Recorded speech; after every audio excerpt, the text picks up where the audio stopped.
கால பள்ளத்தில் மூட குழியில் புராண புழுதி மூடி கிடந்தான் முருகன். தோண்டி துடைத்து விஞ்ஞான தண்ணீரில் கழுவினேன். ஒற்றை துணி சற்றே அசைவுற நெற்றி சுடர் வற்றி பரவிட வெற்றி திரு வேலுக்கு அதிபதி உயிர் கொண்டார். கடவுளா நீ என்றேன். மூத்த குடி காத்த மூதாதை என்றான். குன்றில் ஏன் குடி என்றேன். ஆதி மனிதன் குடில் அதுதானே என்றார். குளிர்மலையில் ஏன் குறையுடை கொண்டாய் என்றேன். இரையாகும் விலங்கை துரத்தி கொண்டே இறை தேடும் விலங்கு விட்டு உயிர் தப்பி ஓட சுனைகள் ஆறுகள் நீந்தி கடக்க தேனடை தேடி கிளைதோறும் குதிக்க தொங்கும் ஆடை தொல்லையா இல்லையா? இன்னொன்றையும் நெஞ்சில் எழுது. நெசவு கண்டது குறிஞ்சியில் அல்ல மறவாதே அது மருதம் என்றான். படையலுக்கேன் முருகா தேனும் தினைமாவும் சுடுதல் அவித்தல் சமைத்தல் என்னும் அநாகரிகங்கள் தொடங்கும் முன்னே காயும் கனியும் கிழங்கும் இலையும் தானாய் விளைந்த தானிய மணியும் தேனாய் வழிந்த திரவிய பொருளும் ஊனாய் இருந்த உண்மை உணர்த்தவே கொடியில் சேவல் வரக்கும் செய்தி என்னவோ வேட்டை களைப்பில் மரணம் போல் உறங்கும் எங்களை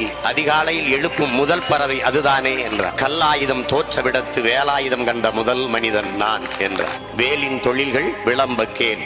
வேட்டை காட்டில் வெற்றி தந்ததும் வேளாண்மைக்கு காவல் தந்ததும் மடவார் தம்மின் மானம் காத்ததும் மாற்றார் வெருட்டி மண்புலம் காத்ததும் முன்னோடிகளை விளங்குண்ணாமல் அன்னால் காத்து ஆயுதமானதும் கைவேல் கைவேல் கைவேல் தானடா. கைவேல் இல்லையே நீ நான் ஏதடா. தாத்தா என்றேன் நான் பேரனே என்றான் முருகன். இருவர் தள்ளுவல் இறுக்கத்தில் நொறுங்கி சிதறி கிடந்தன நூற்றாண்டின் துகள்கள். கைவேல் கைவேல் கைவேல் தானடா. கைவேல் இல்லையே நீ நான் ஏதடா.